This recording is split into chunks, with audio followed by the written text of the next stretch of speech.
It's 6:31 on Tuesday, August 8th, 2023, and we are opening the meeting of the Select Board in the town of Wenham. In attendance are myself, Diane Bucco, Ben Timon. Deirdre Parati, Gary Cheeseman. Peter Clay. and Town Administrator Steve Poulos, Assistant Town Administrator Joe Pasamato. I don't always want to put an I. I'm so sorry. And Michelle McGovern. Perfect. And we have a visitor, but we'll talk about her later. So it's just 6:30. No one's here in person. Is there anyone on the Zoom that is interested in speaking or bringing up anything to the board? No one on Zoom currently. Nobody there. Perfect. All right, let's move to our reports and announcements. Mr. TA, it's all yours. Yeah, that was quick. I know. A couple updates. So I heard back from the Deputy Chief of Staff at Bruce Tarr's office about the moving the clerk, request for special legislation for moving the clerk from elected to appointed. It was, it came out of the hearing of the committee on municipalities and regional government. Still has it, they're deliberating, but he expects it to move to the first reading in the Senate very soon. So it does appear to be moving forward. And once that happens, then we can bring it to a vote at the annual town election. Correct, yes. So assuming it gets right through the Senate, then through the House, and then they send it back to the town, then it will need to go to a local election Yeah. to adopt it. So we want to make sure we get that at the beginning of the year. Correct. Thank you. We're at the mercy of their timeframe, Yeah. their timeline, but we're hoping to have it, back in time so that we can put it on the ballot, whatever it is, 6 weeks before. Do we need that? 35 days, something like 35 that. But we would days. want to have maybe some public hearings on it and make sure people understand what they're voting on. Okay. Yep. Rachel Lee, she's an employee over in Wenham. She's the regional public health nurse, and she's a shared service coordinator for the Eastern Essex Regional Public Health Coalition. And she was instrumental in securing the grant money and the hiring of our shared social worker that's recently come on board. So she just submitted her resignation, so that'll be effective 8/18. So Hamilton lost her, and as well as we participate in the regional coalition. So she will certainly be missed. So Joe and I were talking about that this morning. We're us along with the coalition will start looking for a replacement there. How many communities are in the coalition? 5. Okay. Well, that's too bad. Well, she's done a great job, Rachel. Yeah, she has been great. Yeah. And so she helped us with that whole the health preparedness assessment that the state required us to do to kind of see how prepared we are for any types of health issues. That's great. I met with the school district, so we're starting our budget planning, preliminary timelines and things like that. That's already starting to get off the ground. We had a request at the staff level to reduce the speed on Howard Street. So what I've done is these requests seem to be a little bit of an uptick with some frequency in requesting for at least some extra signage, speed reduction, traffic restrictions, things like that. So I formed a traffic advisory committee, which consists of the police chief, the fire chief, and our DPW director.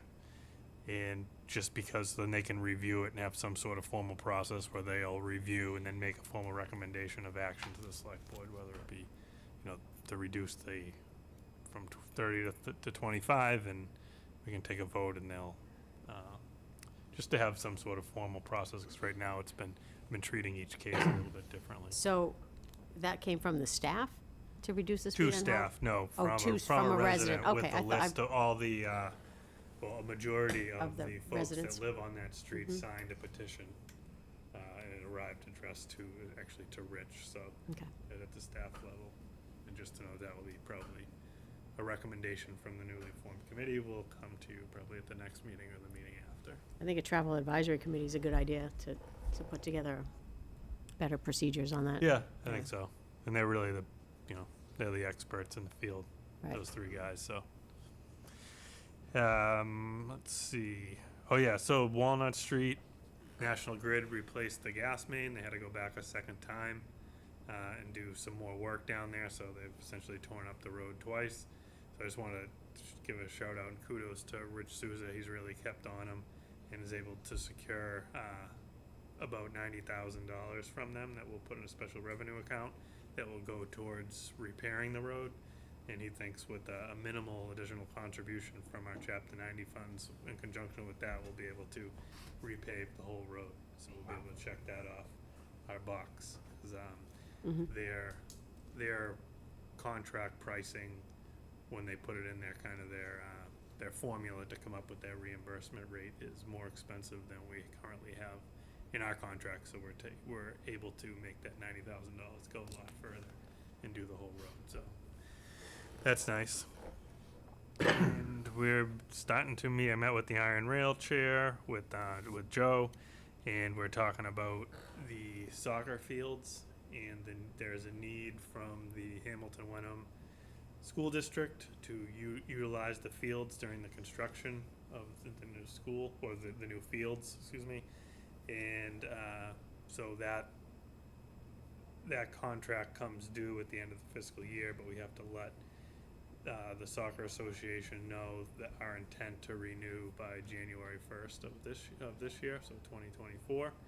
So we started working, or we'll be working with KP to implement some wording to get us some rights to the fields, and also renew the subleases. There's a sublease with Penguin Hall and Joe. Do you remember the other? Landmark? Landmark, both of which have expired. So we'll be looking to renew those subleases. Have they started the construction at the school? Not that I know No. of, the school fields. No. And that's all I have for you. Me. I had an email, which I think we all got an email, but we went back and forth a little bit, and the resident reminded me that we should all try to respond to emails that come to us, making sure that we're not speaking for the board, of course, but just to acknowledge any email that you get out of courtesy and stuff like that. So I said I would remind everybody. I love emails. You guys, more emails, bring them on. Not in a reply to all situation. Not a right? reply Just all, reply definitely not, directly and the not sender, to guarantee a certain Right. process or whatever they're asking for, just like, you can go a little back and forth if you wish, right? But never speak for the board till we Right. all. Would you have, and I realize there are open meeting law considerations perhaps, but would you have a preference as the chair to be copied on those things? It would be, 2 members on the communication, or do you? Well, that's funny. Originally I would have said no because we can't, but I guess you could. I don't have to though. I Okay. mean, I think sometimes residents might want to speak one-on-one. Mhm. So I'm fine with that. Do you think that's okay? I think Yeah. you want to take it. And then Okay. Yeah. Thanks. It's a good question. Signs. This is just a little pet peeve of mine, but I also had another resident or two mention to me the amount of signs that are all over. And it was years ago that signs were a big deal in Wenham. I don't know. What kind of signs? Any sign. Just signs like those. Lawn signs? Lawn signs. That, I'm saying Gary has a good one too. oh, okay. Yeah, so also the telephone pole signs. So- Same thing, yeah. So, yes, I've also received complaints from residents that certain parties, I guess, repeatedly put their signs up on the telephone poles, not only in this town, but all over the North Shore, so. But perhaps, so on that, actually, in our sign bylaw, Article 7, 255-7, the purpose of the sign bylaw is not to detract from the characteristics of the town. So I do think that they're just like all over the place. They're prohibited in the residential district, which is everywhere. There's time limited. If you do put one up for a special event or for an election, there's time limits on them. Business signs, laborers and stuff like that are not allowed on utility poles at all. It says it directly right there, or on public property. So the signs that really bother me are the ones that are on public property. And I see them a lot on areas that people don't think, they'd be a great area, get your attention, but it's our property, it's the town property. So if someone puts a thing there for a concert somewhere, it looks like it's our concert, but it's not our concert. So I would just suggest that people would remove their signs, because they're probably not supposed to be there, and maybe the town should take some action about if signs are on public property, they could be removed. So enforcing. Enforce it. So this did cause problems before, so I know the DPW doesn't like to pick things up. Well, it actually falls to the building inspector as the responsibility for the signs, although we could change the bylaw and provide that power also to DPW, because clearly they've got the streets and stuff, might be more convenient. The problem, I think back to when they were just picking up all the signs. And then even some on private property, so that caused a problem too. So I'm not really sure the best way to go. Ideally, I would just like people not to put signs up where they're not supposed to be, including telephone poles. They're distracting, for sure. So I don't know if we want to discuss it anymore. If you think I'm being nitpicky, that could be too. No, I mean, we get resident complaints with the signs, Yeah. especially those that suddenly appear on their front of their property. Or on the islands, Yes, like there was a couple of new ones right by the island so perhaps by the me. I'm like, building where does inspector this, can it's not even a local company. You know, they're out add of that to Peabody or his something. drive-arounds. Yeah, well, I talked to him, he was on his way out, but I Yep. said stop by tomorrow when he comes in, we'll talk about. The building Islands, inspector. that's different than somebody sponsoring. the Yes, yes, that's different. Yeah, no, this is just like a lawn sign on there. Yeah, I mean, I like the idea about amending the bylaw to, grant authority for, like DPW and the police to remove. So that would be, we could bring that to the town meeting if Just to we're kinda interested. Spread out the, So, but I think we should think about it because, 2024 means the presidential primary in March. Signs are gonna be out right in the beginning of January. They're gonna be everywhere, some proper and some not. So I think we should just think about the sign bylaw so that doesn't become a problem. So what's the next step? Enforce the current setup. Enforce the with, current setup. What I think, warning letters, and then if you want to go drastic, there's fines that the select board can assess? But who are you gonna send a warning letter to? Well, some of the signs, call so-and-so if you want to hire me. Right, Those signs can do. Others, I see are mostly, organizational, we have this event, so it may take a little bit of digging, but we should be able to go back and find out who the contact point is for that Yeah. organization. probably better than just taking them out. Be interesting to know whether the building inspector / zoning enforcement officer has ever done that before, if he sees that as part of his mandate, that he We can have, just we have done, over the last couple of years, a lot of signs. removed them, yeah. contractor signs and things like that as Right. well. I mean, Um, if it's on public property and there's no right to have it there, personally, I don't see a problem with the appropriate enforcement person just removing it. Just removing it. And that's my view. And then they used to bring her back to town hall and we get a stack of signs. Yeah, that's, But- where does it go, I suppose? But, yeah, I think maybe if we could talk to the building inspector, and if people have complaints, then we all know, if someone complains, then I could say, mention it to the building inspector, where the sign is that you don't like, or you don't think is proper, and then Yeah, he that could, would be the then he, appropriate, yeah, that would be, not for him to go searching for signs to get rid Well, of, right, but yeah, I mean, he's the code enforcement officer, so. that's where, Should go through him. right, okay, that's the next step. Got it. I think that's what we should do. I don't think I would bring it to town meeting and change the bylaw. Well, I would just, whatever, Yeah. everyone wants, but I was just thinking to spread the burden out. If it gets to the point, if it gets so bad that, you're not looking for signs, but you're out driving around and they're everywhere. Okay. That, a DPW, Rich could send a guy out in the morning and pick up, a dozen signs or whatever instead of Right, Rich. well, because they're driving around all the time anyway, Instead right? of Rich, where he's already a shared service, only spend, I think, a third of his time here, Mhm. a third of a week in Wenham, spending Picking up a signs? day or half a day driving around picking up signs. I'm hoping there's more important things to do, for sure. Right, yeah, he's pretty busy with inspections. Does his office work till 10, and then he's out doing inspections the rest of the day. Yeah. And I just wanted to mention that we had an awesome goal-setting workshop. Was that the last time we were together? That was the last time, right, yeah. I think we did a really good job. I appreciate the outline that we had and all the conversation, and we came out with some set things to do. Are you gonna go over that later? Are we, It's, yes, it's in the Yes. packet. okay, yep. And then my last thing we're also gonna talk about later is the minutes. We use the new artificial intelligent minutes. And I'm sure, I don't know, some of you might have comments on that, but I certainly do, so. But I'll wait till we Yeah. get to the consent agenda Yeah. for that. So that was me. Does anybody, oh, I see Mr. Joe? Sorry, not to interrupt, I just want to make sure, that we talk about the Iron Rail public meeting next week? No, Oh, but yeah, we that's a good- can. I'm There's, happy to speak. yes, Yeah, if you please, wanna- come and speak. Yeah, good point, Joe.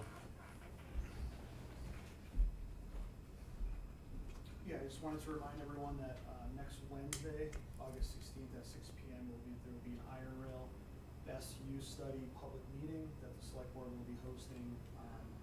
Several boards should be in attendance, some of which include Iron Rail Commission, perhaps some members of Finance Committee, Conservation Commission, and some members of Planning. And Dodson Flinker will be present here they're the company that's going to be overseeing the actual project over at the Iron Rail property. They'll be taking any questions residents / board and committee members have, and also listening to any kind of feedback. As I understand, it's going to be a very interactive presentation. So really just kind of residents rolling up their sleeves if they wish, just to talk about their feelings about the upcoming study. So we're very excited about that. I'm happy to answer any questions that folks have in the next week or so. You can send me an email or call. So I just wanted to have that reminder in place. Thank you, and thank you for the email to all the boards that might be coming. If they feel there's gonna be a quorum, they really should post that. Absolutely. That'll be posted. Right, Yep. yep, So, that was good. thank you. Thank you. Thanks, Thanks for the Joe. reminder. Anything to report? Nothing? Anything to report? I did want to mention that since joining the board, Deirdre and I have been coordinating on some of the orientation meetings with various department heads and so on. And those have been really productive. And I just wanted to publicly thank the people who have taken time out to meet with us. So that includes Lou Rendazzo, the chair of the Iron Rail Commission, who met with us on Monday, along with Mike Hardy, who works over there, and Joe, to show us around. Iron Rail, I mean, we've all been to Iron Rail, of course, for, over the years, but to see the building and to get kind of an official tour was great. And then we've met with Eric Mansfield in the water department, and Kim Butler at the library, and I think in a couple of weeks we're meeting with Rich Souza. There's a few other people on our lists, either collectively or individually, as our schedules allow, but that's been, very, very useful. So a thank you to those folks. Make sure you get the fire chief's tour of the town. Yes, he's on the list as well. So, that's it for me. Thank you. Deirdre? Yeah, thank you, Ben. I would agree, the meetings have been great, super helpful, and we're working our way through the list slowly since it's summer, but we're hoping to get to everybody, like some people in this room. Margaret and Kate. Could never forget you. We can't wait. So I would just mention that we do have a Master Plan Advisory Committee meeting tomorrow night at 6:30, and just that the process is continuing, and there's more discussion going on about the draft vision, goals, and strategies, and all of that can be found on the Master Plan website, and I just will keep encouraging everyone to take a look. I think it's making great progress, really interesting. That's great. Thank you. I'm sorry, I forgot to also thank. Only one chance. Sorry, an alibi, as I call it. I forgot to also thank Chair Frisella of Master Plan, who Oh, Joanne. Joanne, Yeah, who met with great. me as well. So thank you. Awesome. Good. You have nothing? Okay.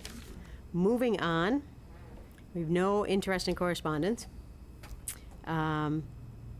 Presentation by Kate Mallory on the tree program. We're going to try to put the laptop. Don't trip on anything.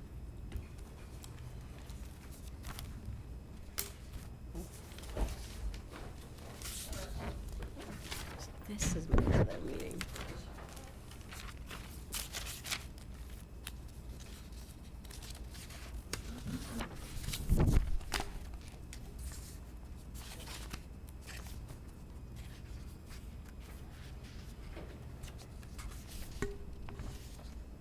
Hi, everybody. How you doing tonight?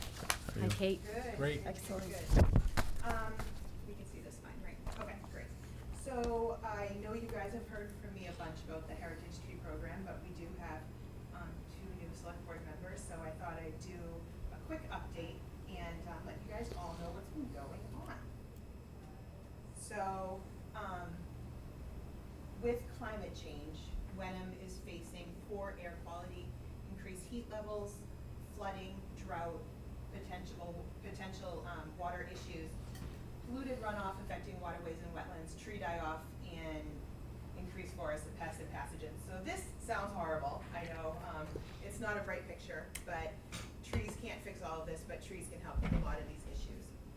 So we think of Wenham as a rural town. There's tons of trees. There's really nothing to worry about. Why am I even up here talking about this? You know, in 2018, Wenham did a tree management plan, which basically looked at 310 town trees. The trees were on like Cherry Street and the main thoroughfares. And of the 310, 141 were recommended for removal. So, you know, the tree stock is older. The tree stock is gonna get more stressed as time goes on with climate change.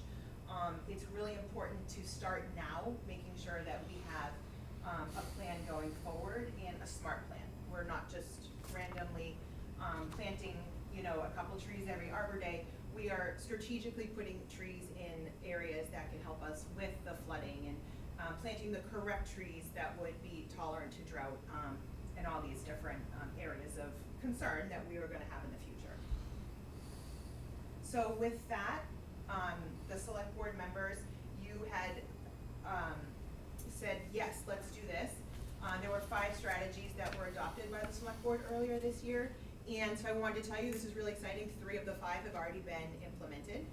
So the first one we're gonna talk about more tonight, but it is creating a townwide heritage tree program. So that has been started and is going wonderfully. You guys passed the townwide tree policy, which is wonderful. And that will be really great for protecting town trees. And we have officially become a Tree City USA member. So this is actually when you start talking about signs. I am about to order signs. So we can talk about that off schedule if this is something that we actually want to do. But you can see on the right, there are beautiful signs that show people when they come into our town that this is something that we care about. So Kate, just on that, your Yes. signs, so if you get off at, going to Manchester on Pine Street, Pine Street. there's a sign right there that says it. That we're an Arbor, Tree City? Yeah, Manchester is. Manchester. Manchester. Oh, Manchester has one. Off of 128, you just get Okay. Pine Street. Yeah. It's kind of cool. I've seen them everywhere, yeah. Yeah, it's Not really- But everywhere. I haven't seen them all, that's the only one I've seen in Manchester. Yeah. Yeah, probably just at the entrances, right? Right. Yeah, it shows that your town is working towards these goals. It's a great thing to have, but you guys can decide if I should go forward and order them or not. Oh, But, I think we could say yeah. yeah. Yeah. I think so. Absolutely, Yeah, yes. we won't order those to be torn down. Yeah, No. exactly. So, moving forward with the Tree City USA. I wonder if Can I we just get talk about this. that just a little bit more? Sure. Why not just have one sign, like right out in front of Town Hall? Yeah, so generally people do it when you're coming into a town, but we could definitely do one in front of, I mean, it's really, you can put them wherever you want. I'm just, Does that have to go through the historic district to put up a sign in front of town hall? Yes. Probably, yes. sorry. Although you probably have to, because we go in and out on 1A and that's all historic. Yeah, which would be fine, I don't mind going and talking to them about it. Yeah, I don't know. It's All right. definitely worth a thought. Yeah, and also Route 97. I mean, I think the That's main. a big one that I was thinking about. Yeah, I think it would be great. The signs are really nice, and I Just enjoy show- seeing them.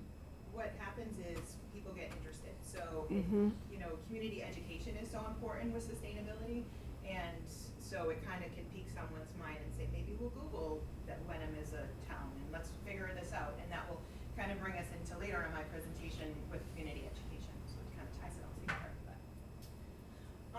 So this is a recap. I think everybody here was there except for Select Board Member Timon. I don't think that, I apologize, I don't think I invited you. No, quite all right. No, I missed it, Next but that's year, we'll okay. get you Next year there. I'll be there. Yeah. But we had a wonderful event. To be part of a Tree City USA, you need to have an Arbor Day event, and it was wonderful. We worked with the food project and with donations that you'll see next from family members in our town and residents in our town.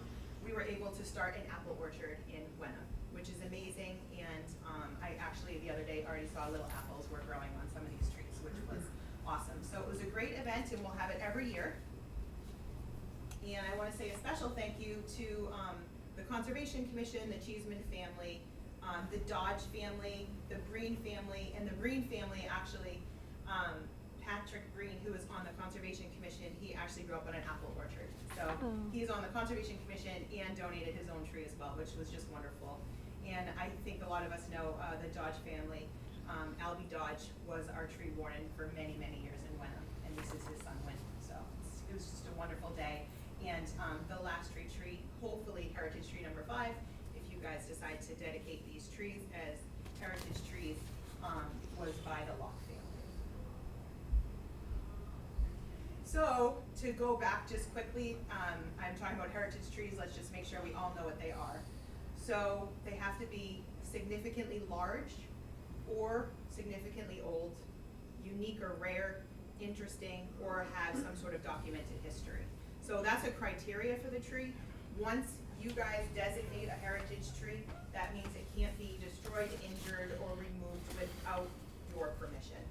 And so it's very important that we take care in designating these trees, and also realizing that these are important trees in town, especially these bigger trees that I'll show you next. For climate resiliency, they're very important. So today I am asking you guys to officially designate 11 heritage trees. So the first 5 were those apple trees, and then these are the other 6. I did have the pleasure of driving around town with Select Board Cheeseman, who is a tree aficionado, and we found these 6 trees that we thought would be perfect to start out this program.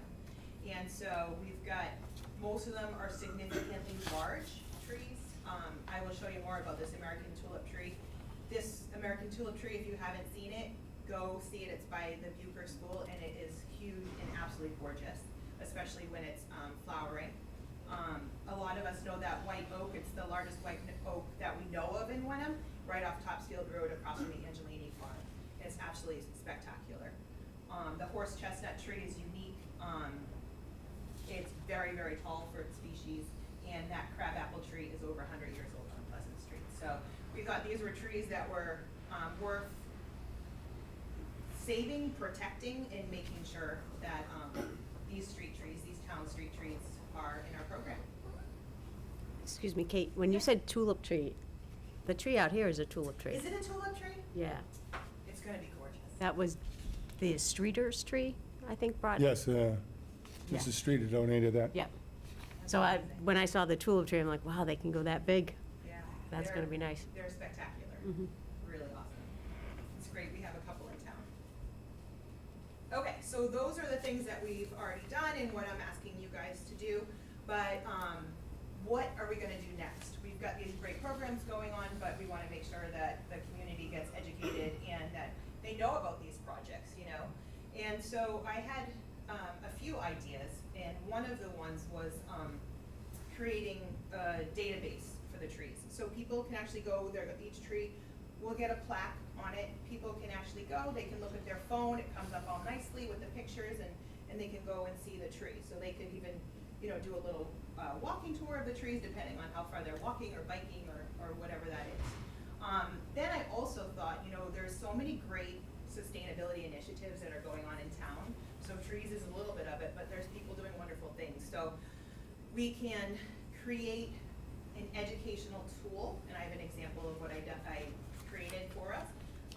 Through ArcGIS, that could be any green infrastructure programs that we're doing, solar energy projects, anything DPW is doing regarding conservation or sustainability or resiliency, any sort of conservation projects. So let me show you what I'd like to launch. Michelle, if I need you. Yeah, right. This one, okay, thank you. Just double click on it. All right. So this is all ready to go, and what I would do is link this, well, we could talk about it, where it would go on the website. I don't know if we wanna put it under the conservation page or somewhere else, but this is a map of the trees. So first, I have this little blurb that pops up so everybody can know, a little bit about the Heritage Tree Program and how to get in touch with me. So this is the map. So this is what we have so far if all 11 trees get accepted. And so this is an example. Let's see. Let's see if, pull one up. All right, so this is the Eastern Red Cedar. This is right by the pump house on Pleasant Street. This is its scientific name, if we designate it 2023. So we've got the diameter of the tree, where it's located, so people can find it, and what tree number it would be. So each one would have like a little blurb about it, and then each one has a picture. So we can really use this as an educational tool for people rolling this program out, so each tree has its little designated area. So that's one.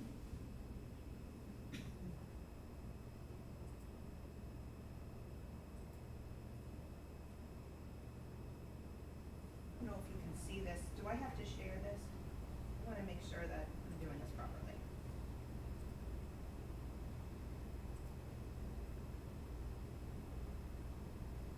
Here we go. Okay, so this is not done, but this is something that I thought would be wonderful for the community to have, to see what are we doing as a community. So not just me and my department, or what Margaret is doing in our land use department as our planner, what other departments are doing, what is DPW doing. We have a wonderful energy manager who's doing great things for the town, but we don't really know what's going on. So I thought it could be all wrapped up together. So, here's one of the programs that's going on, the Heritage Tree Program. So we've got information about that, how to get in touch with me. What's something else that we're doing? The Hamilton Wenham Public Library. You can click on this link right here, and it will go, and you can see in real time how much energy the solar panels right now at the library are generating, or total generation. So you can click on there, and it's wonderful. You can see exactly where they are, so you can go visit the area if you want to. The Wenham Town Hall just did an electrification study. It was funded $15,000 by a grant at no cost to the town. Vicki Masson, she's a wonderful energy manager. So what other things are we working on? We just became a Tree City USA. Let's let people know that. This is one of the other things we're doing. So I thought that was a great idea.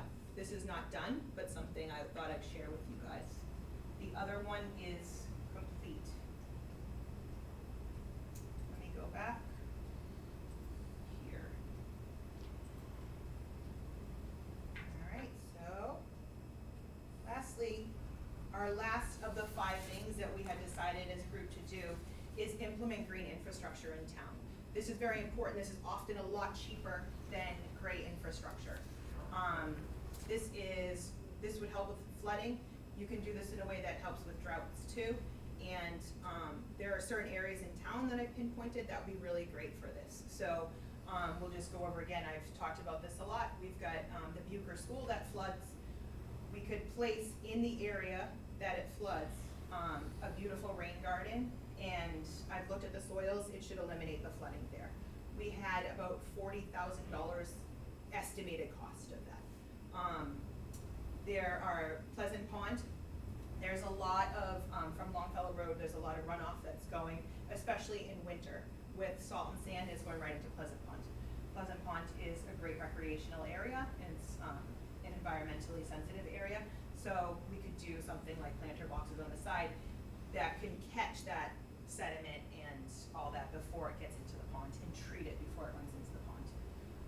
And then just looking at tree canopies and all that. So I'm actually working right now with MAPC to try to get $50,000 to do some green infrastructure down by the Wenham Swamp. So that's a huge area that's getting a lot of phosphorus and nitrogen, and there are chemicals from the farm that are going into the swamp. There's a good barrier there, but it still can hit the road and get down. So I'm talking with them. I just met with them again yesterday, and we're trying to get a great proposal together for that. That would be about $50,000. So that's what we're working on. That's what we still have left to do. And thank you. Thank you. All Thank right. you. Thanks, Kate. Can I ask you about the rain garden at the Bucher School? That would cost like $40,000 to do. Would it have to be all around the school? Nope. So the $40,000 is a very high estimate. Okay. Okay.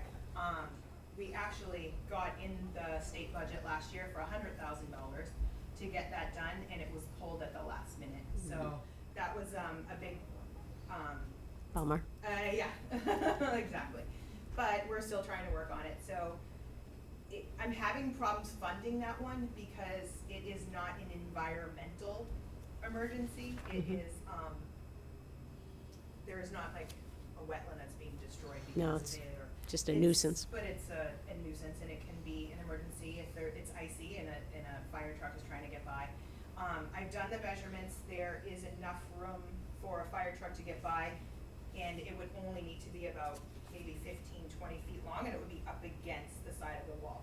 So if we did that, they already have a dry well there, so you keep the dry well, so you wouldn't even have to mess with the infrastructure there. You keep the dry well. The dry well would be like, if there was severe flooding, it would be like an overflow. So it's actually a perfect place to put a rain garden because the kids can come out. I could go and do a presentation. A science teacher can go and do a presentation and teach them all about green infrastructure, why we do this and all that kind of stuff. Yeah, that's It what I would be first thought. That would be great. fantastic, yeah. Okay. Great. Kate, I just want to say this is fantastic work. It's really very exciting to see all of this progress. It's really wonderful work.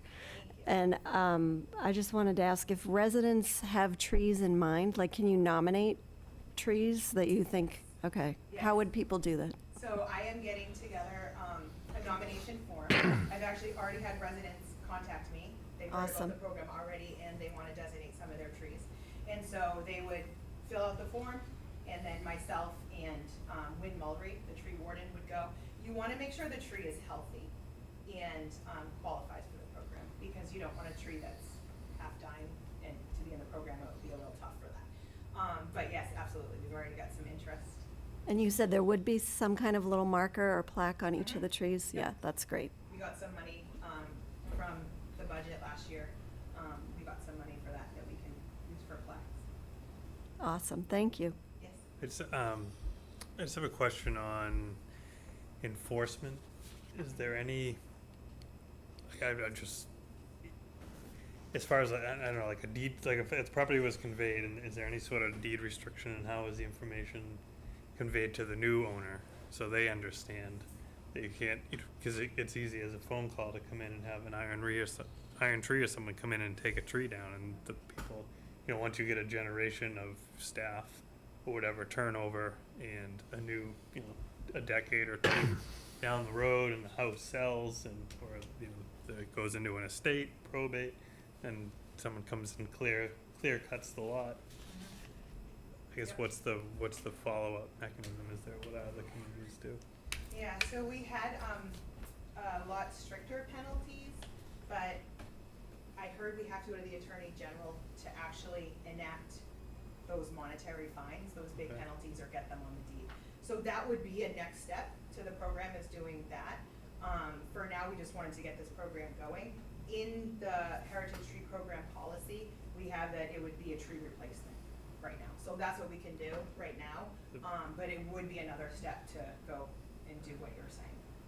Absolutely. But if once they're designated and they have a plaque, and we do something similar to what you have on the website, because there's no way you could tell a new homeowner, they might not know, the real estate agent, whatever, but if it's, the plaque is, I just think if we had promotion around it, maybe they would be Yeah. aware and wouldn't do it by think the accident. plaque is a huge, Yeah. huge thing, because if people buy the house and they see that, they're like, well, that's kind of cool, what is that? Yeah. You know, and I think neighbors, I was going out and measuring trees, and the one on Topsfield Road, I think 4 neighbors came out to talk to me to find out what was going on, and everybody thought it was fantastic. So I think word of mouth, more promotion. Once I get this up on the website, I would do a social media blast on all the local social media pages. And then we have the senior newsletter, we've got email lists, so we'll be making sure that this gets up there. But we do have to go to the Attorney General's office to actually get stricter fines on there. Great. Meeting idea. Okay. Question, Kate, and thank you for spearheading this and putting this presentation together. Would the plaques also be put in front of the 5 newly planted apple trees? Is that the idea as well? The other trees are big enough, there's special screw nails that you can put in that the tree can grow with it.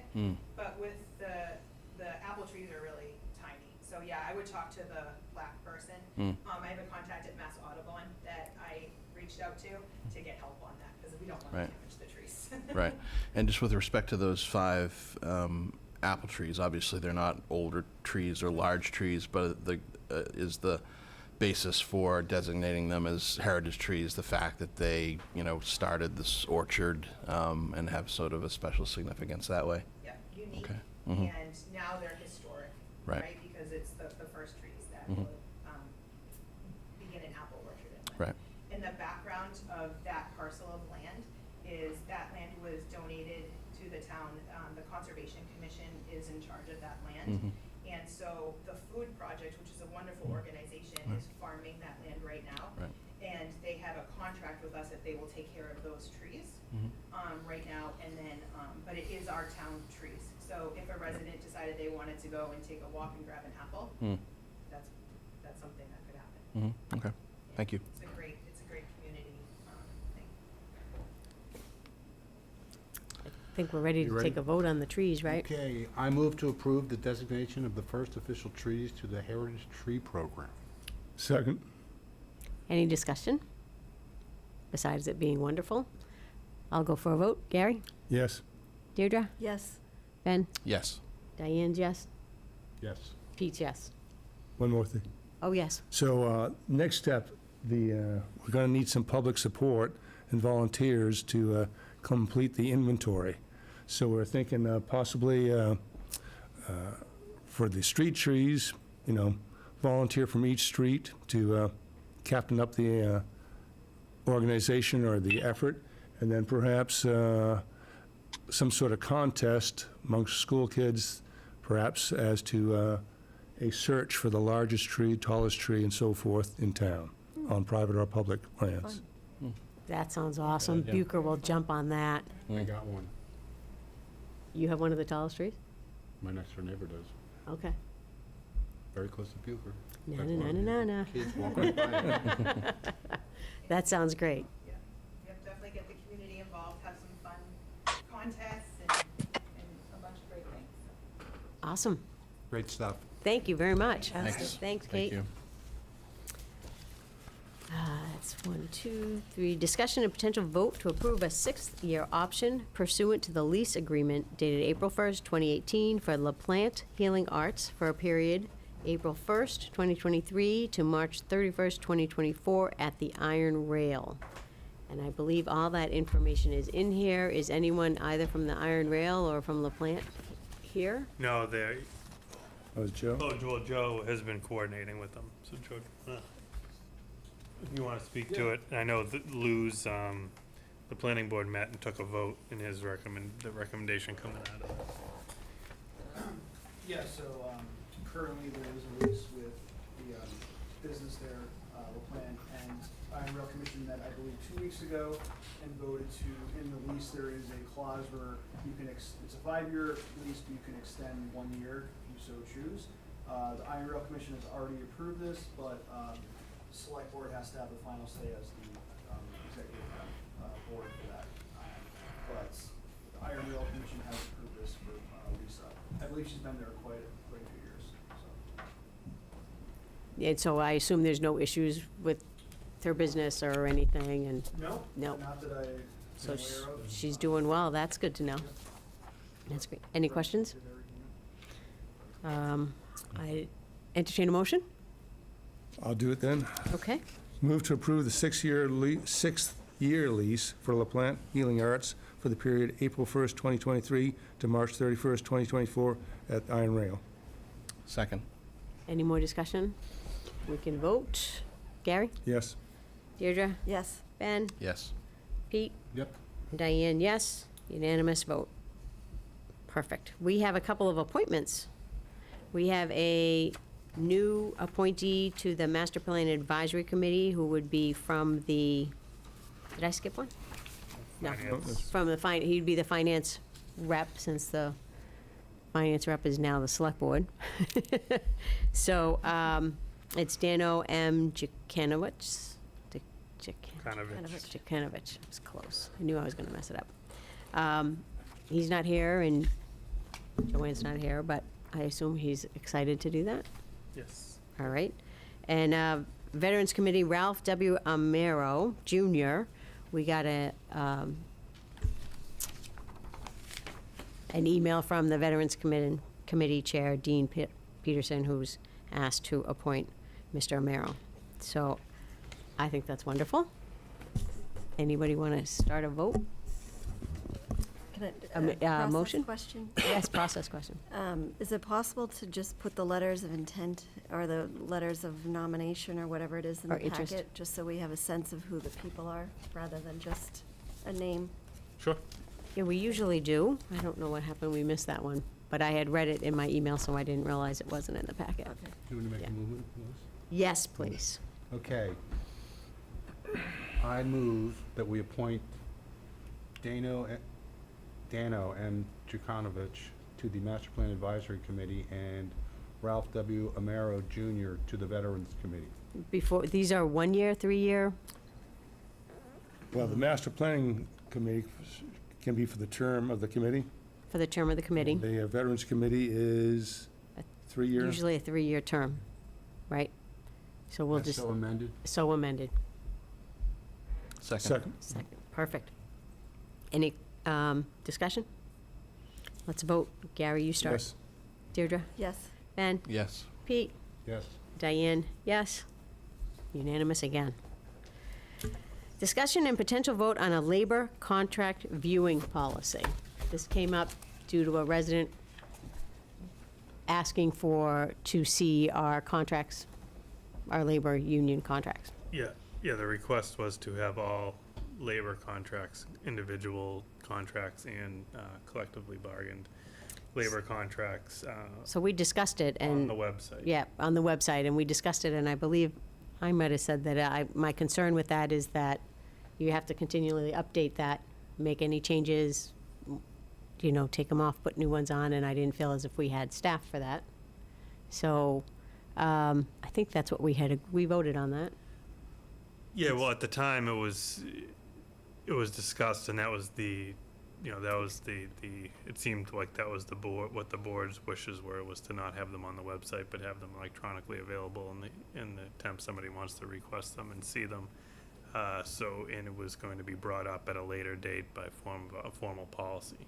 So if that request comes in again, we know that, we don't, as a board, they decided to not post them on the website, but, it's public information, and anybody who's interested can contact us, and we can send you an electronic copy of the most current contract. So the employment contract policy states that a town administrator or his or her designee shall be responsible for maintaining current employment contracts for all individual contract employees and collective bargaining units. Said contracts will be kept in electronic format and will be readily available for public viewing through individual public information requests. The contracts will not be hosted on the town's website.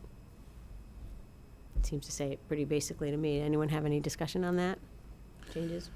I have a process question, not really about this particular policy, but about policies in general that we're approving. Where do these get maintained or posted, or this document? Well, so we're working on, So we just migrated to, well, I guess right now they live in a shared drive called Manager Shared Drive in a folder Right.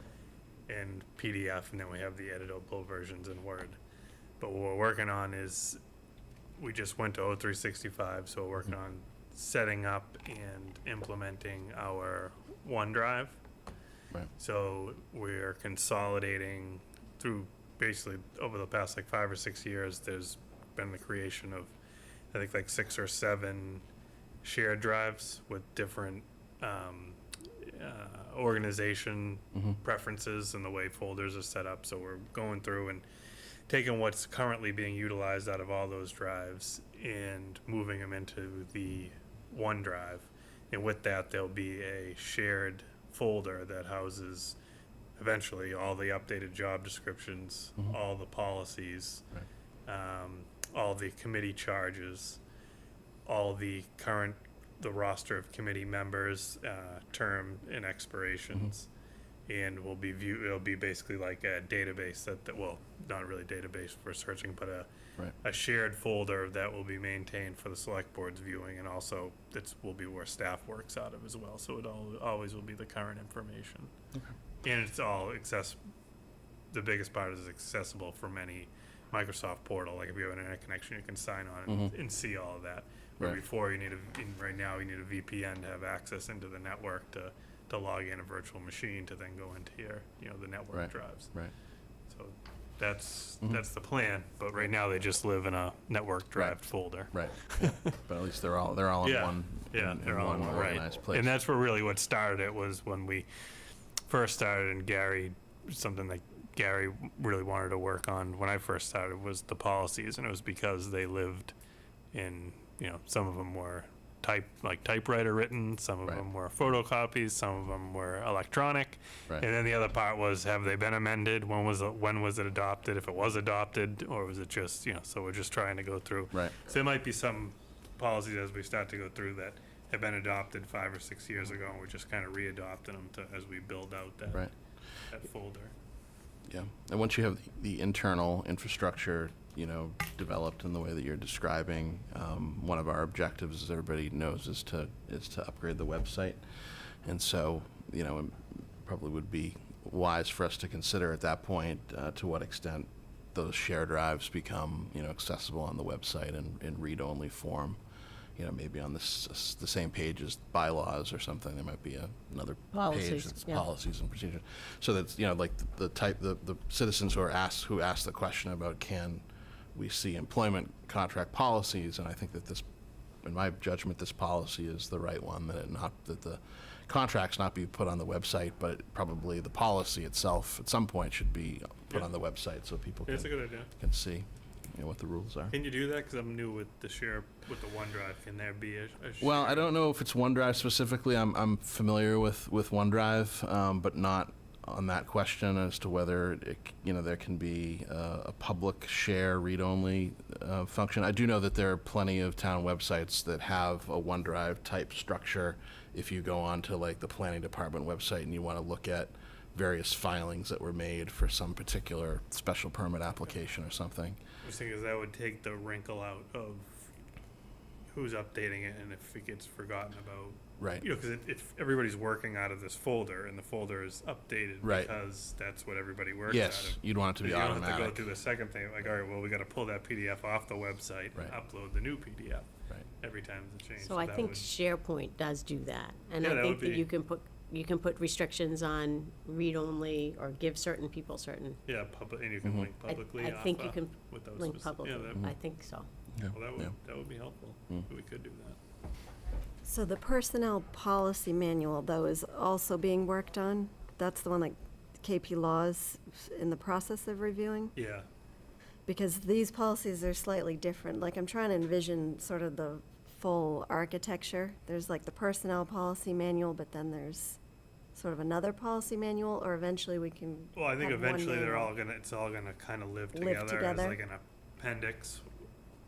As you have your personnel policy, and then the operational policies will go along with it in the back.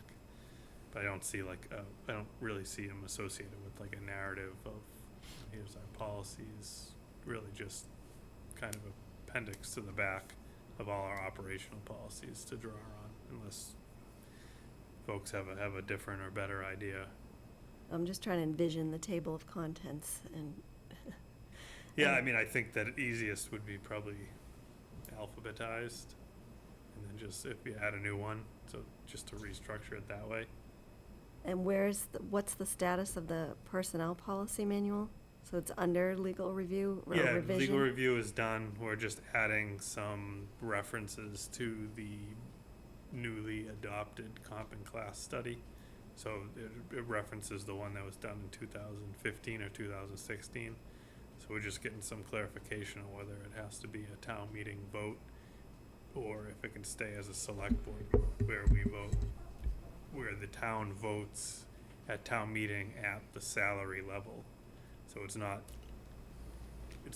authorizing essentially the select board to pay whatever they want every year.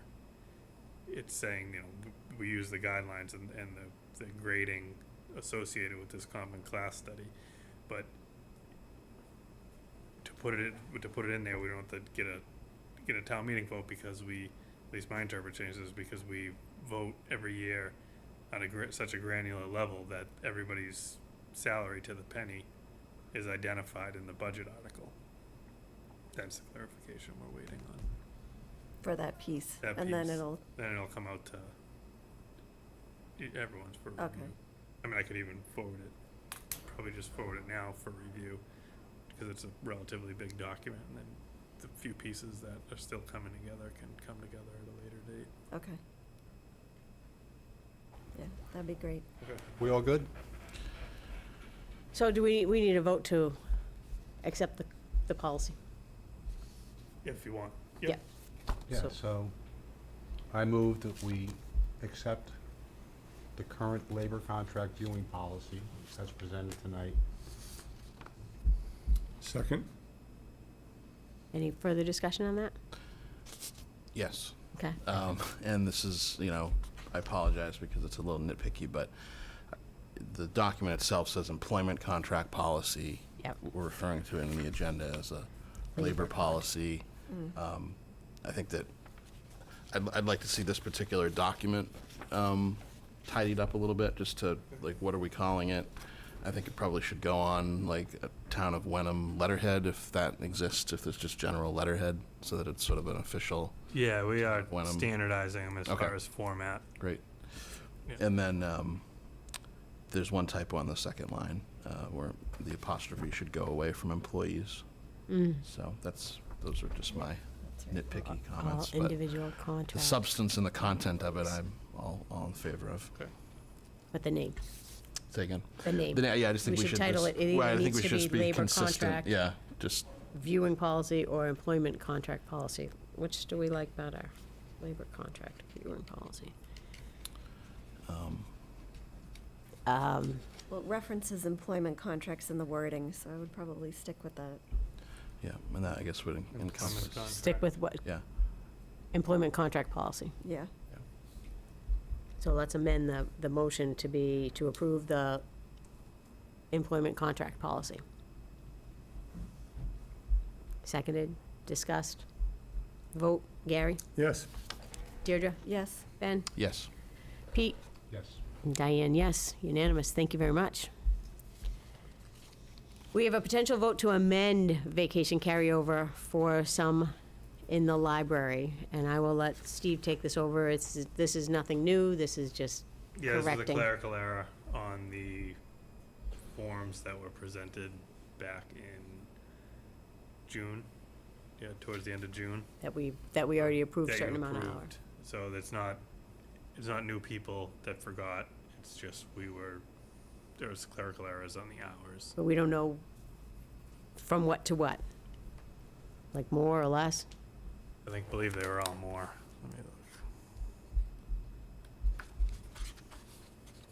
I mean, if they're entitled to them, I don't have any problem with that. Yeah, so,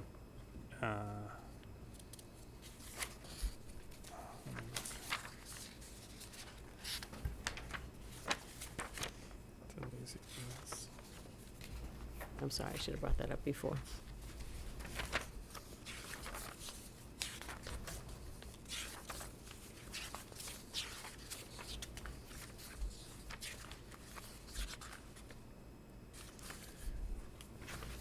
Yeah, I'm sorry, I thought the email from Kim was No, in that's the not in here. packet. No, If it's not, then I don't have the information. Yep, We can bring it okay. up again at the next meeting if you wish. It's all increases.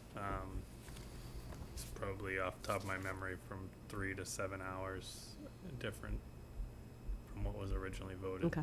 But certainly we can table it and bring it up at the next So meeting. we when either can have take a more motion or information. table it, depending on what you feel. And the only reason to table it would be what, I again? don't know, my question was, so it's a correction, Mhm. so I just was curious as to how It much, was, more, from the baseline of, what we had already approved. oh, I see. I Yeah. don't know if that really matters. Let's go with the motion. I mean, Okay, I don't think anyone's going to say no anyhow. this is true.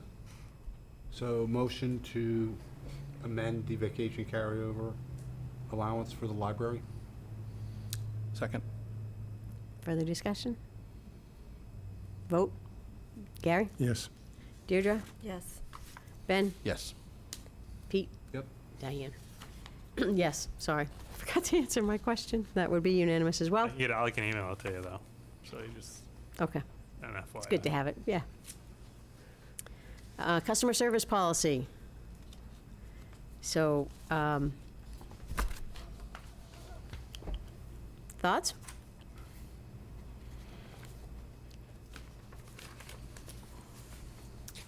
Is there a particular impetus for this was one question I had, and then another question is whether this is something that is intended to be integrated into the personnel manual. Those are my, Yeah, it's kind of a best practice. A lot of communities have Mhm. probably very similar to the exact same policy. Mhm. And I think it's more, for lack of a better term, for, disciplinary and just expected conduct in Mhm. the workplace, so that if there is an issue, we can point to, if this is, our policy is good customer service, even though, sometimes it doesn't really need to be said, but we've said it, it's in writing, and, we can Mhm. point to it. So there's no particular reason why Nothing has come up. we and decided there's to write no- this up, so there's that's, nothing, that's good to know. Pending, and we need, Right. no. It seems, in my mind, it seems crazy that this would have to be written, but again, if it's not written and someone's not acting properly, then you don't really have any you can't say anything about it, Yeah. right? Right. So, but I guess it would be part of the personnel handbook, right? I mean, it would be in that section, Yeah, I think all of them are gonna end up being in there. but some are operational. Yeah. Right, like you some- said before, so the employment contract policy is a policy, as is this, but some are more personnel-oriented. That's how I envision that area Some are that we kinda see, gray. that, you get the personnel and their stuff, and then operations of the town, which might include that, too. Yeah, and certainly the way it's displayed or grouped, I think can evolve as we Right. go. I think it's important just to get them out there, start building them, and we can organize them and package them once we have a bunch. Don't have to be done, but once we have a couple dozen or something. So I sort of like to read the policies, just because it makes, I feel better that way, but I don't have to read it. Is someone else interested in reading the? Thankfully, it's only a page. All right, you guys. Town of Wenham Customer Service Policy, this is a draft. It is the commitment of the I'll town. read this. Okay, Delegate it to your vice. okay. Yeah, it is the commitment of the town of Wenham that all municipal employees will strive to provide exceptional customer service both internally, parenthetically, employees, contractors, and elected/appointed officials, and externally, parenthetically, residents, visitors, businesses, vendors, federal, state, and municipal representatives, or the general public customers that we serve. All town Wenham municipal employees are responsible for understanding and adhering to the following objectives. 1, raise awareness of the importance of achieving customer service excellence as part of the day-to-day operations of the town. 2, ensure interaction and communications with all residents and visitors is prompt, respectful, friendly, sincere, and sensitive to the individual's concern with the goal of helping to make their needs met. 3, when customers arrive at department windows, staff should greet them with a smile, professional appearance, and genuine willingness to help. 4, listen to what is being asked, show you care, and respond appropriately. If you are unable to assist, refer them to someone who can respond more appropriately. 5, to encourage openness and transparency, clarify how and why decisions are made. 6, to redress certain issues, acknowledge when mistakes are made, and find effective solutions when possible. 7, help to ensure that consistent professional customer service standards are applied by all Town of Wenham employees. The town administrator, assistant town administrator, and human resources director are responsible for ensuring that all employees are advised of, understand, and comply with the terms of this policy. Sounds all right. So, except we don't have a human resources director? The elephant in the room, right? Yeah, I left that in, it wasn't. It's just a cut and paste. Exactly with that, just because of the current position sort of is, you know, the assistant town administrator is kind of, sort of that, like that, same with the TA, so, we get to strike that, you just leave town administrator and assistant town administrator for now until there's a more, you know, set in stone kind of policy for human resource director, I guess. All right. So do we want to, so I'm just going to reiterate that because I don't think that they could catch your voice. Joe just said he left it in there, you know, in the event that we get a more robust human resources director, but we can certainly cut it for now if we want to. So just change it to town administrator for now? So we'll change it to the town administrator and Assistant. assistant town administrator are responsible for ensuring that all employees are advised of, understand, and comply with the terms of this policy. Yes, and I think this relates to the code of conduct, which was adopted a year and 2 Mhm. years ago. So eventually, you know, I think this elaborates on one piece of the code of conduct, because I think it had one line about the expectation of customer service. So I think that's good. But again, I'm trying to envision sort of where we're going to with a policy manual. And so there's a section on this sort of expectations. Yeah, it's hard to, So- it's hard to see a manual that we're making in this Yes. so I think- outside world as opposed to in a nice hardcover book. Do you know what I mean? So I can't. When I worked on the policies last year, I spent time looking at that table of contents and trying to sort of reconceptualize the pieces that were missing. So I think at some point that we need to do that. We need to sort of look at the table of contents and say where are the gaps and what needs to be added, and these are the ones that we've created so that we sort of see how it's all coming together. So a full outline. Full outline, revised out. There is an outline, but it's, New and It's- improved yes, new and improved. marketing guy. Marketing guy. I think we're good with this, and maybe we needed a motion. Where are we? I move to approve the customer service policy as amended. Second? Further discussion? Vote. Gary? Yes. Deirdre? Yes. Ben? Yes. Pete? Yep. Diane? Yes. Good to go.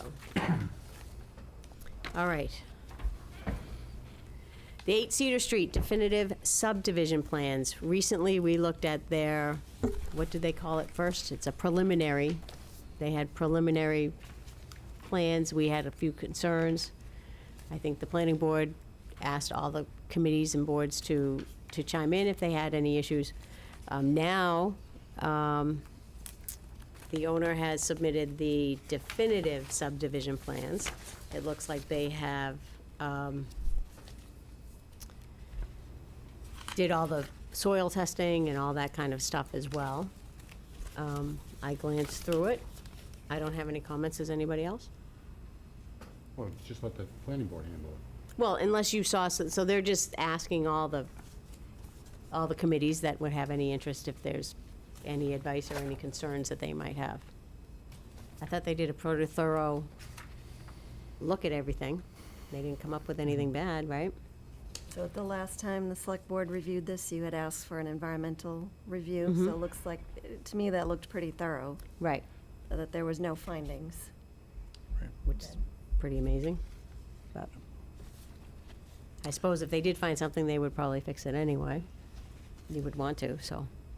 So do we have any comments to I don't. bring? I also took a look at the plans and the application and didn't see anything that I didn't think the planning board, probably doesn't already have well in hand. And as Deirdre said, they addressed the environmental, phase 1 environmental report. So I don't have any. And then concerns. the abutters get to chime in at some point, right? Yep. Yeah, And- that's in the and- process. They were in force at the first hearing. Oh, were they? Oh, my- Okay. Yes. There are All about right. 10 of them. Yeah, because they have 2 neighbors, and I think people behind too, right? Yep. Yeah.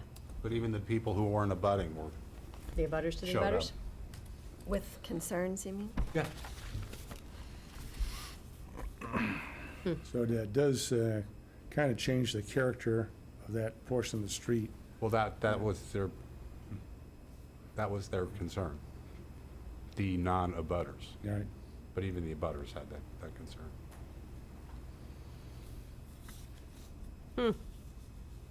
Well, that's gonna be a fun one for you. Yep. Let's go back now and continue discussion and potential vote on our goals and objectives. I think Deirdre's got some, why do I feel like I've missed something in here? So Is it just me? on the subdivision, then do we need to instruct the town administrator to, or how do we communicate back to the planning board that we have no further inputs? I can just, Margaret left, I can just communicate, she had said that is, if there's no additional comments, then my response to her can be like, the board has discussed and there's no additional comments. Right, thanks. All right. Deirdre, the floor is yours. So, in the packet that was just distributed now at the meeting, which I imagine is also online now, is just an update to the spreadsheet that we worked with at our goal-setting workshop. So what I did was just take my notes from the discussion and adjust the spreadsheet a little bit. In particular, I changed the column that says whether it's select board or a TA-led, whether the particular goal or initiative, which of us is sort of leading the charge on that specific item. And by TA, that means Steve and/or anyone basically on town hall staff, just to distinguish whose court that ball is in. And where we did mention a support team, like with the website redevelopment with Ben taking the lead, so just the various notes that we discussed. On the first couple of sections, so if for people who can't see it, the spreadsheet is divided into, I think it was 6 sections, which are overarching sort of areas, including communication planning, human resources planning and development, finance and budgeting, information technology, boards and committees, green initiatives, and then a miscellaneous category, each of which then had specific goals in those categories. So some of them, I felt like we sort of got to the point of prioritizing 1, 2, 3 in terms of order of priority. And in some sections, we didn't quite get that far. So I Right. just tried to proxy where I thought we did. So basically, I think everyone needs to just take a look, make sure it's captured accurately, if there are things that I missed. And then I think the question is this, where we leave it for the moment? Are there other things that we think we should prioritize for this year? I thought, and I think this can also be a living document, so I would like to see us revisit it, every 3 months or something, like quarterly, to That'd be just sort great. of see where we are. Yeah. And then if we're making good progress, add something else to the list. But I thought there might be space for the select board, particularly to take on sort of one other or 2 other things. Yeah, I think that's it as a preface.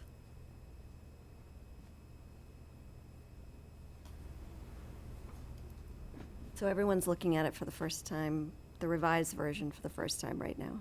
Right.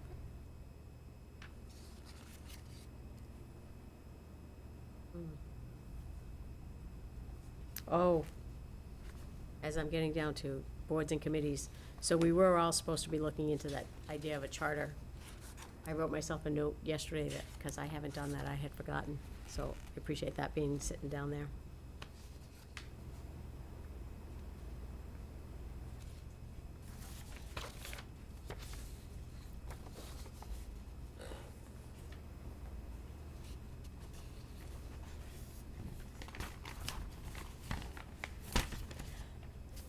And also in the first section in communication planning, I just wanted to mention the idea of having an open house at Town Hall or an event of some sort.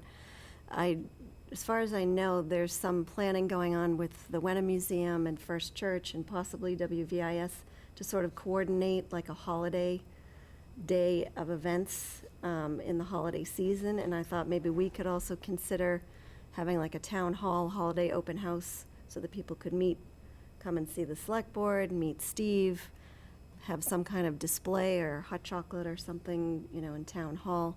I know Kirsten's had some ideas too, but maybe we could sort of join that. I think that's the local HW. I don't know who's leading it. I don't know but whether they did that a couple of years where we did the back and forth between the two towns. But I know that people in Wenham wanted to do more of a just Wenham Village type thing, so we're trying to get everybody to do something on the same day.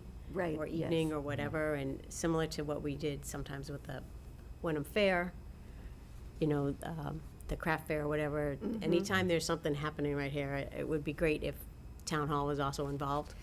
So it's good to have those feelers out, and Kirsten's definitely involved in most of that, so she can keep us up to date on that, for sure. That's an easy thing to do, but it's a really good thing to do, for sure. So I think reviewing this every 3 months and keeping, like you said, create a living document, I think that's a great idea. So we should talk about it in September, 8 October, November. and 3 in November. At that point, we'll definitely have a plan for the open house, because it'll be busy time. Citizens Academy is on there as a 2, I agree. I'm just not sure when to kick that off, that's a tough one to start. I was wondering if there could be some kind of volunteer small group, maybe with one of us or maybe with someone from Town Hall to just sort of brainstorm. There's reconfiguring. the previous Citizens Academy folders, multiple, I think are still up in Jackie's file drawers. So you wouldn't have to reinvent the whole thing, probably, squeeze it down or whatever. But I think most of the task will be find someone that has the hours to dedicate to actually run the meetings. And I would say, spread it out even a little bit more, not, 6 or 8 weeks in a row, maybe monthly or something, maybe that's easier for people to attend, I don't know. Well, I thought it would be good for some combination of people to take a look at what was done and look at making some of it virtual so that you could do pieces of it, watching videos from home, because it was kind of a heavy lift in terms of coming here for so many hours, but some combination of virtual self-paced, virtual Zoom, and then in person for the sections that are important to do site visits and so forth. So that's sort of the reconfiguring that I was thinking about. So just need to find a volunteer out in the public to take on the task. Or a couple. Yeah. Perhaps is there anyone in the League of Women Voters that kind of falls along their line? That's not a bad idea. Good idea. That does Lindsay? make a lot of sense. Lindsay Schnabel might want to do that. Maybe Lindsay's watching. We'll see. Hmm. That's a good idea.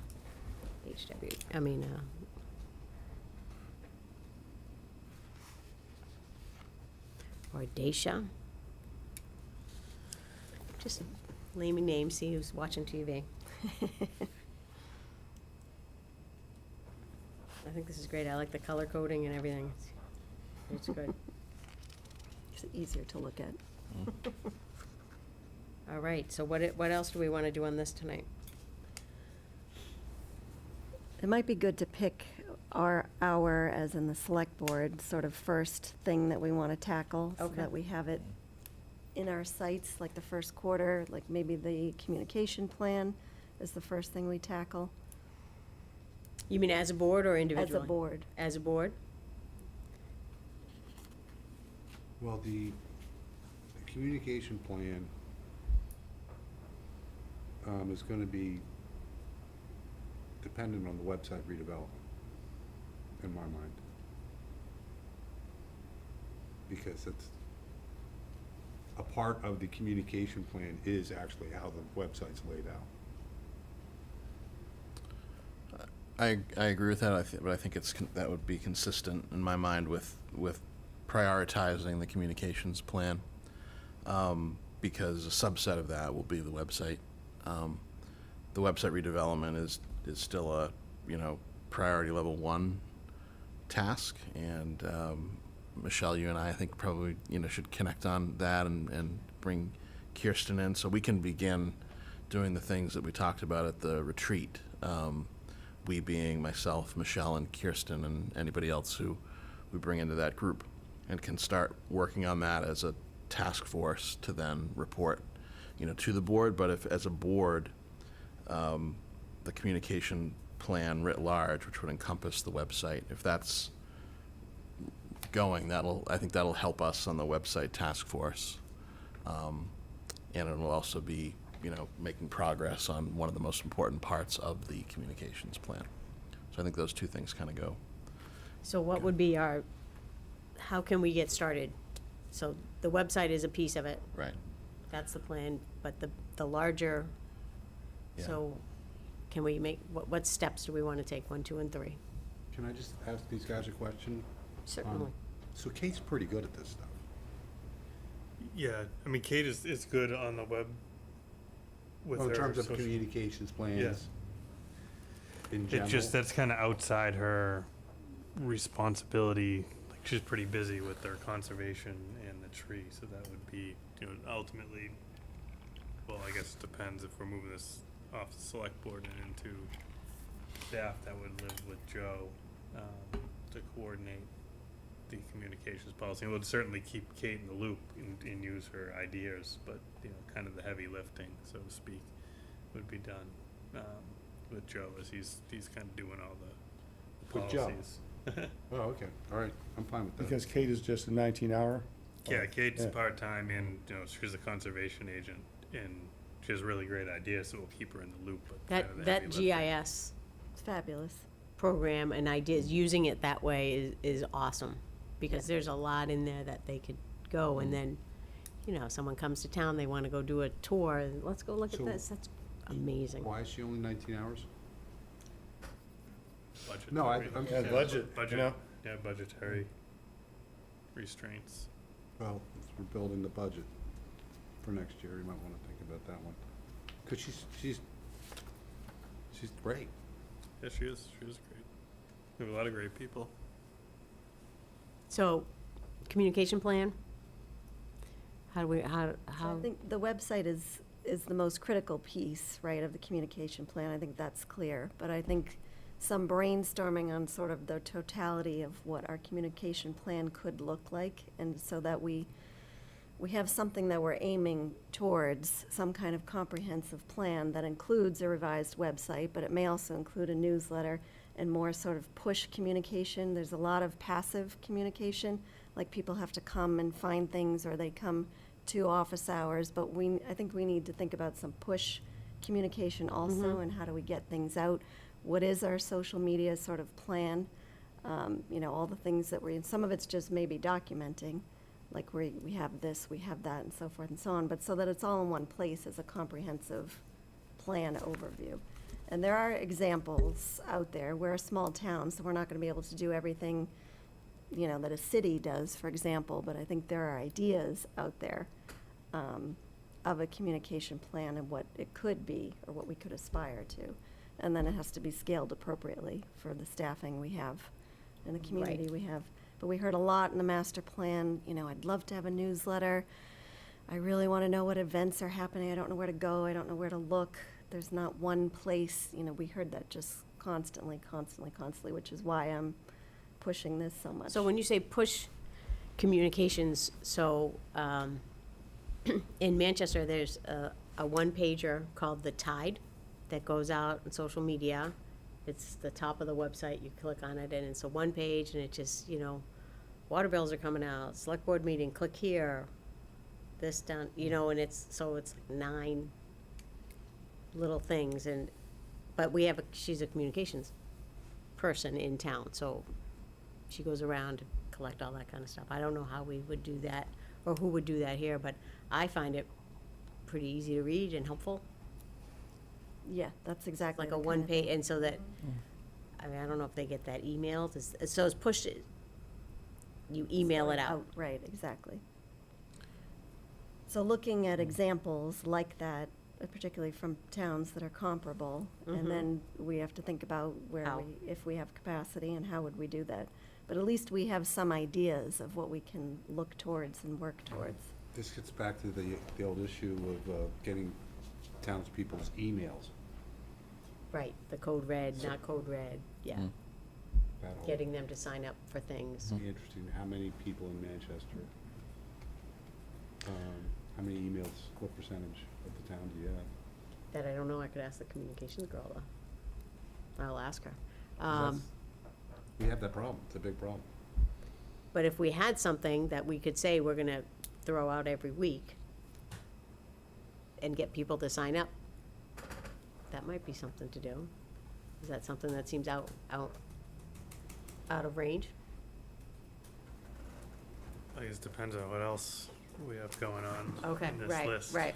I mean, Well, because some things get you know, if we're repetitive too, gonna- so if you we're don't gonna just change the start whole building a thing. newsletter. You I mean, have a- you know, that's a but it's a pretty, one-page pretty thing. big, you know, It's a- I get it, but it's it's a weekly one-page. coordination, it's Weekly getting all the coordination. information in from the departments, making sure it's updated, making sure the links are accurate, Yeah. getting on the website, Yeah, I pushing know. it out. Yeah. You know, it's more than just, ChatGPT. yeah, maybe they can do it for us. It's, yeah.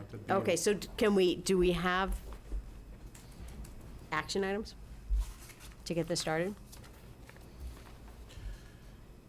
Well, I think that we should, at least within this Group A, that's what we're talking about, that we should, and we have already, we've prioritized within Group A, website development, communications plan. So we have some action items with respect to the website development, which is to form a task force that Right.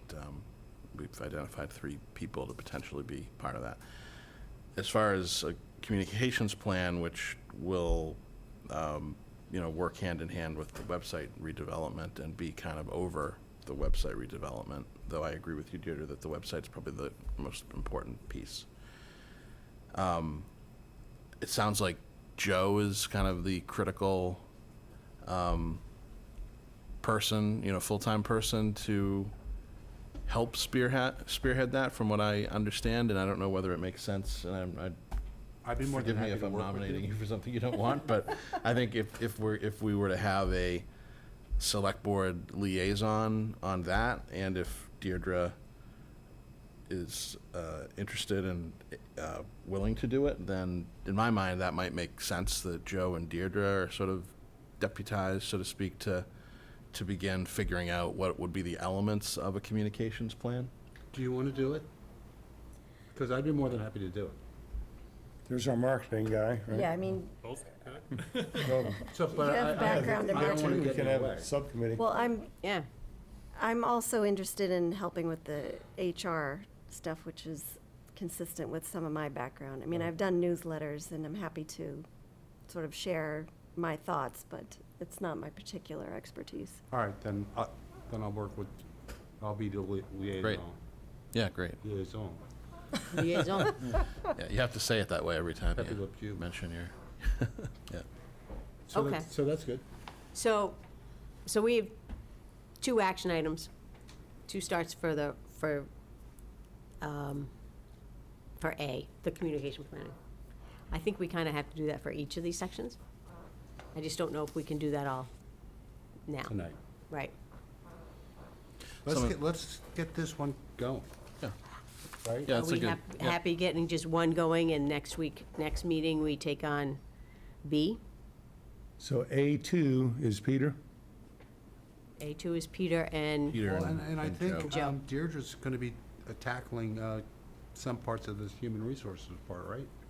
I mean, I'm happy to, that's up to Steve and Yeah, Joe. well, no, I think that'd be helpful for sure, absolutely. And so just so I understand, so we came out of the workshop, we had kind of prioritized with the ones we were gonna go with this year and who was going to, essentially do the lifting. And then we had designated it, so we went back through and reprioritizing and redistributing.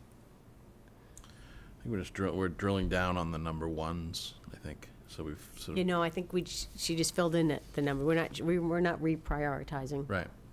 Yeah, what are the next steps with No, what I respect had to the number ones? Thrown out was maybe there was a couple more things that the select board could take on, which I think was so the ones I suggested was the open house, which is a single sort of action, and then the Citizens Academy. But the communication plan was already a number one. So on that, we're sort of drilling down now, how do we start? So get now we're started? starting with action items. How are we gonna get this done? So in communication planning, we have 2 action items. Gonna start moving on that. Do we want to, next meeting, take up B Sure. and make some serious action items on that and see what we can do? Or does that sound right? Or could we do 2 next meeting, knowing this is what we wanna do?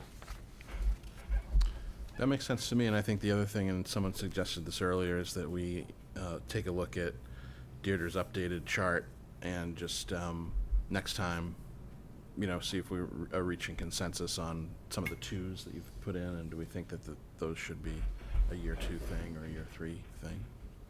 Yeah, what I was trying to distinguish too is because Steve wants clarity on what his goals are for this year, right? So that's one piece of this. But then I think there's some things that we, the select board, can take on ourselves as our goals, right? So they're sort of mixed, I think. Right, but they're both in all these sections. Right, So again, so we have it prioritized, we have it in sections, but now we just need to, like in an outline, you have Roman numeral, then you have 1A. So I'm ready to make the numbers going. But, so do you think we could drill down and do 2 next meeting? And come up with goals? Is that making sense? Yeah, it's again, I think if I What am I hear what missing? you're saying, it's like, are we adding more number 1 priorities to your list? I think is Yeah, what no, you're asking. no, I just want to know how we're going to get them done. Yeah, well, I mean, I would, I think for the select board, but, for the town administrator stuff, I would hope to have the flexibility to work, Okay, on them. Like, I take all these as. so the all HR the is Ts, yours.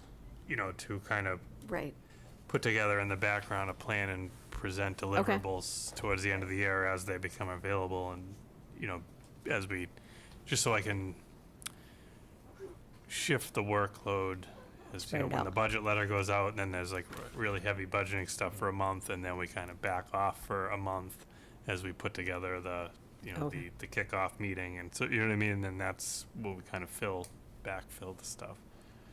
All right. So with that said, we don't really have anything for action items for B, because we threw it all on his Right. department. So if we look at C, which is mostly TA, that we, mostly blank, actually. I don't know if there's anything that we are going to, unless we wanted to look into grants and stuff like that, but I don't know how we would do that. So what's our next step in anything else? Because now I see Ben's busy, Pete's busy, Deirdre's busy. I'd say Gary? perhaps under finance and budgeting, perhaps we need to somehow take on a review of what we want to see in the budget. Do we want to move Kate from 19 to 20 hours? Do we want to plus up, under the grants, do we want to have someone actually dedicated to writing grants beside Vicky Masson? Or do we up her hours or someone else, because she's booked full? So I think that all of C is pretty much, part and parcel of the budgeting process. And if we want to make some select board inputs, then we need to get those kind of in place before the October timeframe when we start putting things together for real. Yeah, the way I envision that going is, I think the budget message that I'm working on is basically whatever you had last year is what you get this year unless it's a contractual, and then there's going to be a needs request. So, and that will go to the boards and committees as well, similar to how we started doing that last year. So the select board can, just participate in that. So it'll be, the select board will have its requests, and then as we get closer, I think ultimately the select board's gonna have to decide that we have X amount to spend. Let's just say hypothetically, we balance the budget with the available revenue sources and level funded with contractual obligations. And then there is a list of needs. And if the select board makes the decision that, this is the direction we want to bring the community, and, then it's how we're going to fund it. Because when we move it to the finance committee for review, it's going to be the funding mechanism that the select board wants to pursue is, an override to fund, an additional 19 hours, or, do you know what I mean? So when they review it, they know the intent of the funding sources, and then they can make a recommendation for or against.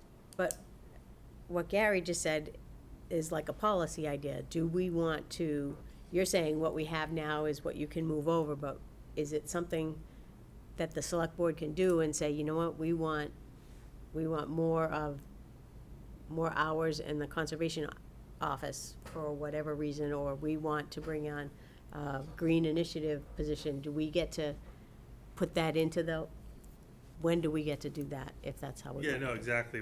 When the budget, before, like, the budget is finalized, Mhm.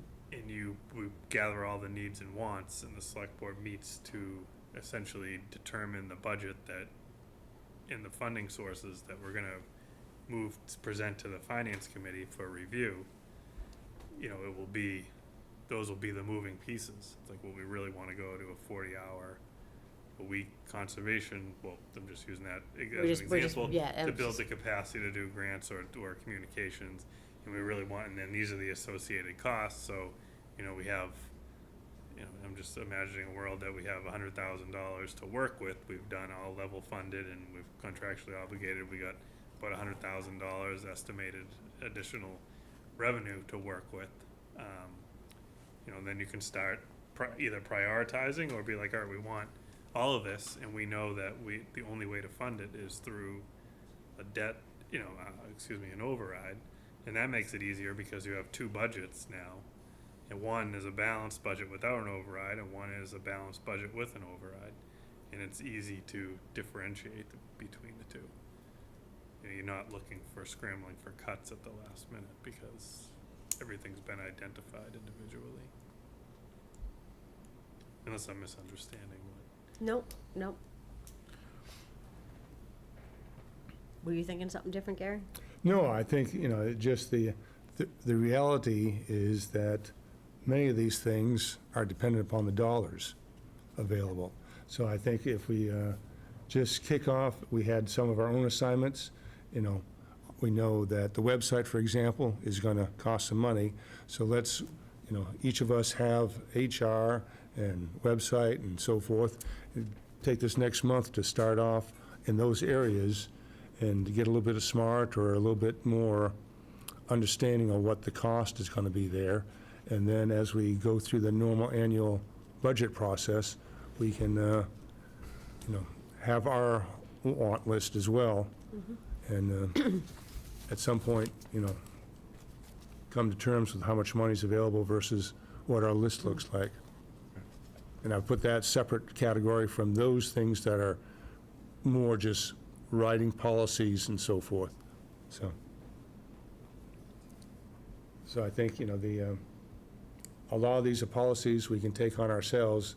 I would recommend that we do these, you know, one at a time. Let's get the website done, or, you know, planned out, then move on to, you know, another area for Ben. Meanwhile, Deidre's doing human resources, picks the top priority in that thing, and once we get that done, move on, because I know all this task, to at least some extent, is gonna fall onto the staff, you know, as far as just final document prep or whatever, so I think we've gotta be careful of how many things we, actually Right. load onto the staff here. Right. You gotta be careful how much you take on yourself as well, because, you know, you take on so much, all of a sudden, Right. you can't do it all, and... All right, well, I think we have a lot to think about.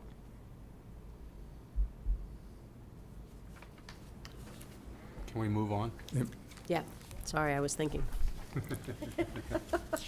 I know.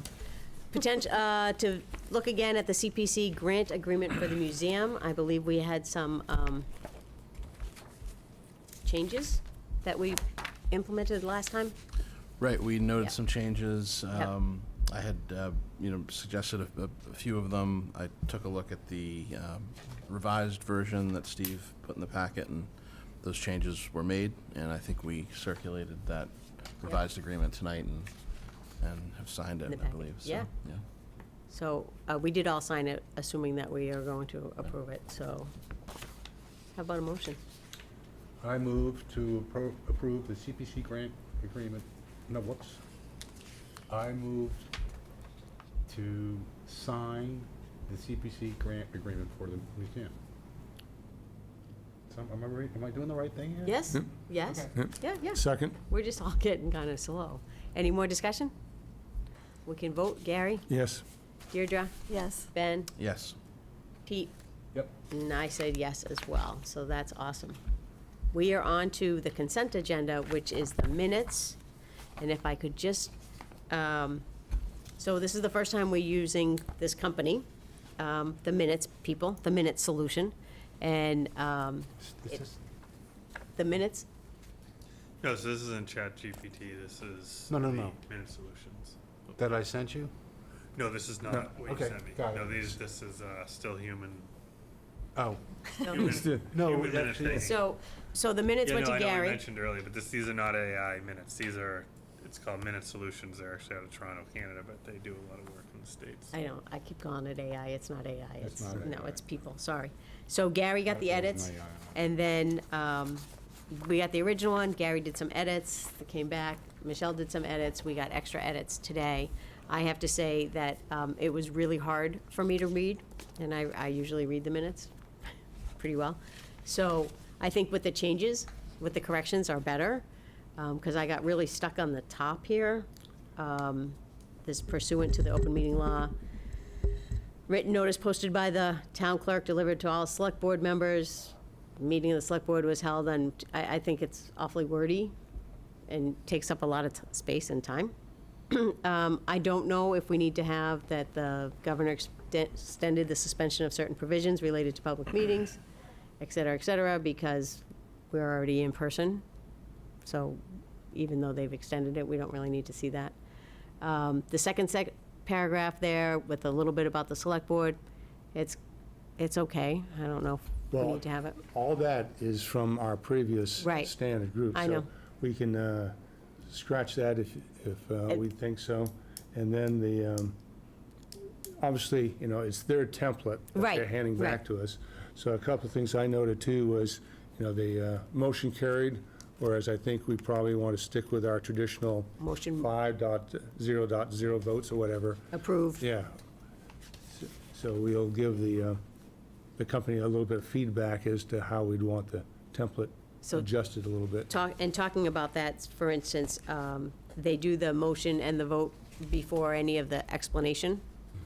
You know, for what they have here is E, appointments A, the full-time firefighter, all very bolded, on a motion made by Pete Clay, the motion passed or whatever, carried. And then it says, the fire chief recommend the appointment of Ronnie Scott Owens. Right. Backwards. In my mind, it's backwards. Steve and I talked about it, and he said, well, sometimes people look through and they just want what the vote was, and maybe, and then if they're more interested, they read down. So I tried to read it again with that in mind, and I still didn't really like it. So I don't know. I like to have a little bit before the vote. But, so that's something I wanted to throw out. That's one of the things I wanted to throw out. I also wanted to get rid of some of these letters. Call to order is not number 1, number 2 is not public comment. I mean, I can just type them in here and send them back. Yeah, I mean, they'll be also be taking the minutes on these comments. and Right, so we'll the, try to summarize the comments. but I'm not really speaking very clearly either, I'm sure. I mean, they want feedback, they solicited So perhaps, feedback. you know, we should have them mirror the agenda Right. as far as the layout a little bit more. Obviously, we need the heading with the attendees and so forth. Yeah, I like that. But That was nice and But clear. the body perhaps should reflect our agenda, and as you say, discussion first, motion made, and then the vote. 3-2-5-0-0, whatever. Like maybe- Jesus Christ.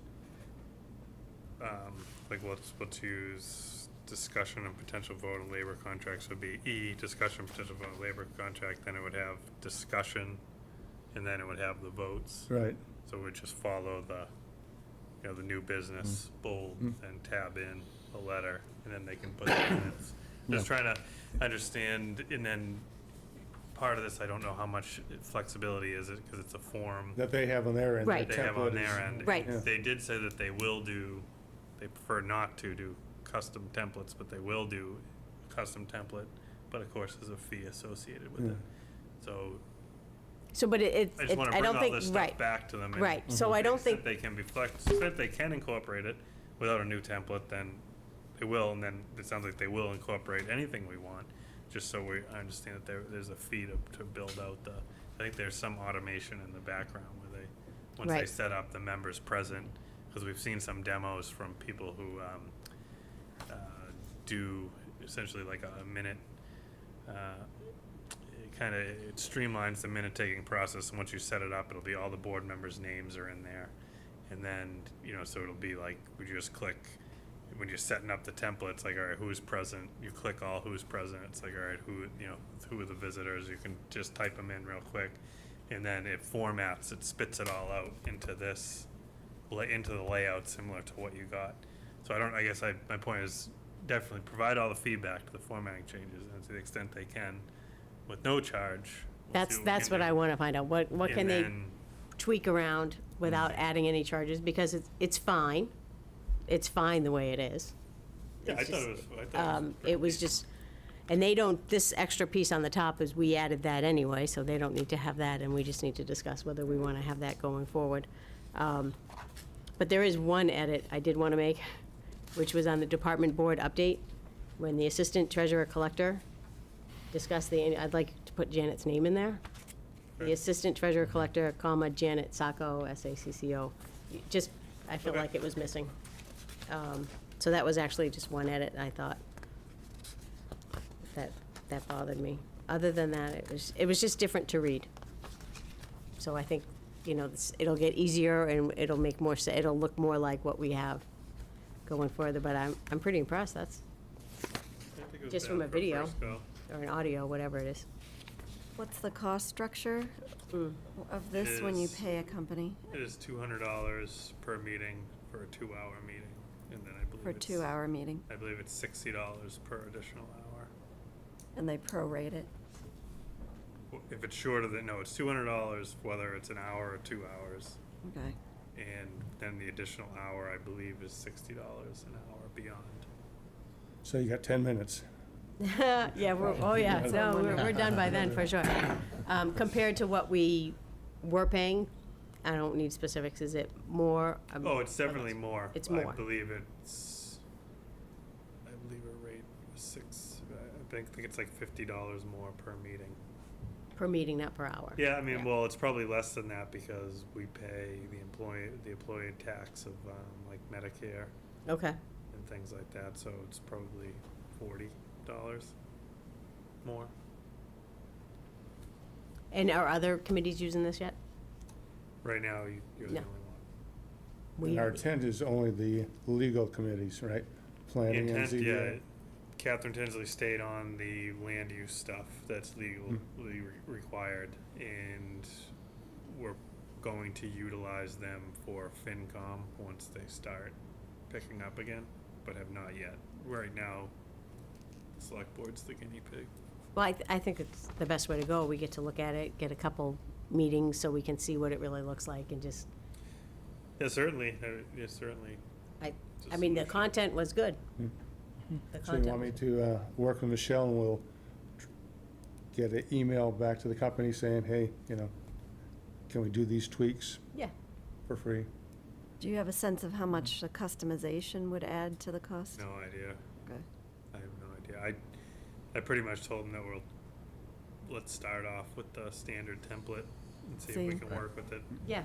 And, if we have to go down that path, we will, but figure start here. Right.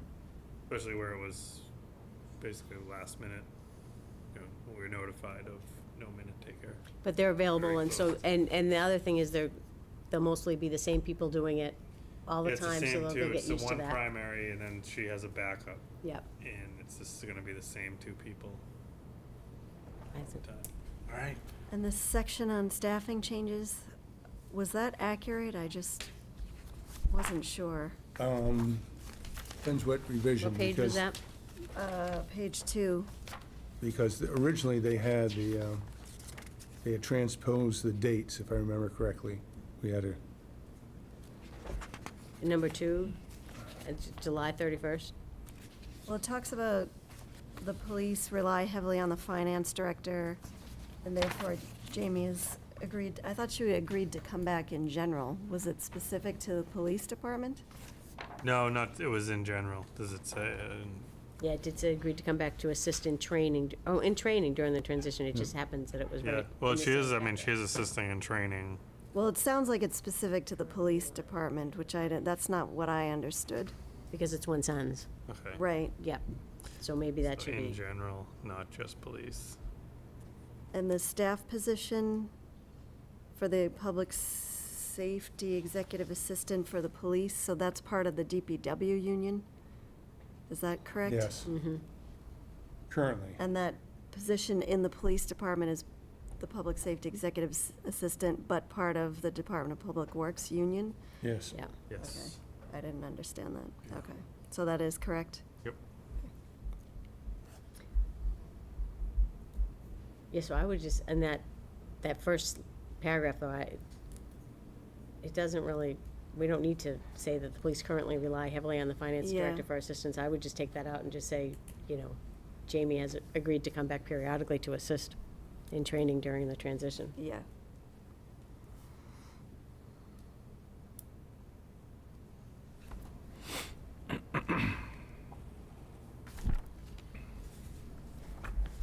So should we,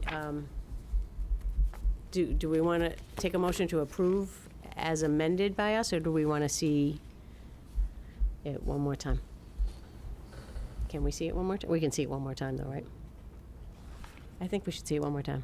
Yeah, and see what they say about the customizing the template. Let's see, yeah, so let's wait on that. All right, next meeting is, 16th, It's the 22nd. 22nd. but don't we have 16th joint? yes, we have the 16th Iron Rail.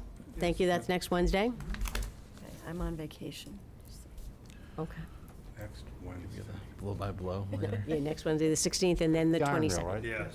Okay, so I should be. Okay. Yeah. So I think we're good to go today? Okay, so without